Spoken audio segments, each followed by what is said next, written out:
going to do is that I'm going to explain that in 3 steps. One initial case and where you are right now, and then from where you want to go, I'll just explain. Let us see if that method is going to be effective. So first we'll try to understand this.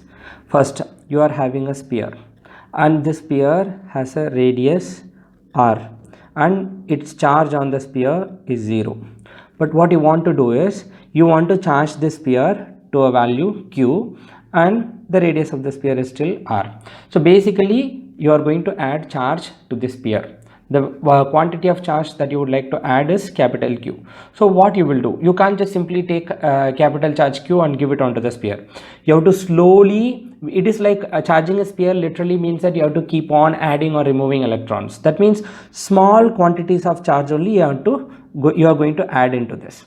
First, you are going to positively or negatively going to charge the sphere. Suppose if you give small amount of charge dq to this, so what happens? First, it does not have charge. So when you add the first quantity of charge q onto this will not oppose, the sphere will not oppose or attract. So you, without any effort, you can add this charge into this. The moment you give some amount of charge dq to the sphere will develop some potential because some charge is added. The sphere will again be positively charged. When you add further charge, the sphere is going to repel. So you need to put in some extra effort. When you add the first small amount of charge, you didn't put any effort. When you add next some quantity of charge, you have to put in some little extra effort. Then next dq, it is going to get even more difficult for you. So I'll just try to pose you or give you an intermediate step into this. What is that? You basically are here, you want to charge it to this, but what happens in between? In between what happens? First, you are keeping on giving charge dq. In between, suddenly at some point of time, charge increases from q is equal to 0 to some value q, which is not equal to this charge. When this charge is q, since this is a sphere, the potential at the surface of the sphere v is equal to k q by r, where r is the radius of the sphere. The potential, the meaning of this potential here is the amount of energy required or the work done needed to put in to add 1 coulomb of charge.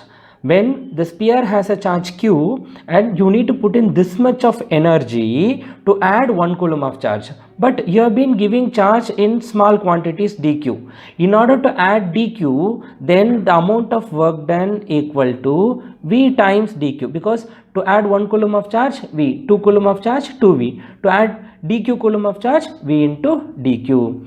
Then you have been adding dq's finally to get here. So the total work done, or you can say that the total amount of energy spent on this is equal to integral sum of all the energies that you put in.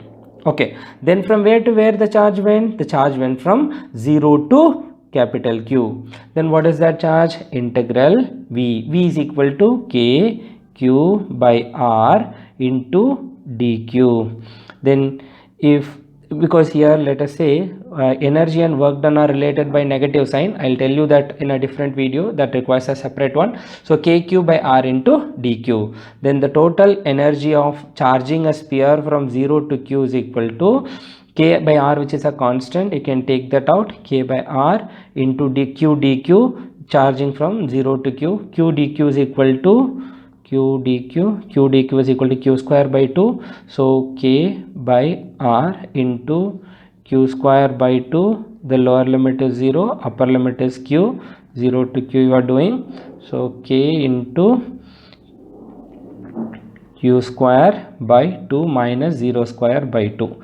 That gives us the answer. The work done or the total energy of a charged conducting sphere is equal to k q square by 2r. K q square by 2r. If you want to write it in the full form, because you know the value of k is 1 by 4 pi epsilon naught, so 1 by 4 pi epsilon naught into q square by 2r, that is equal to q square by 8 pi epsilon naught r.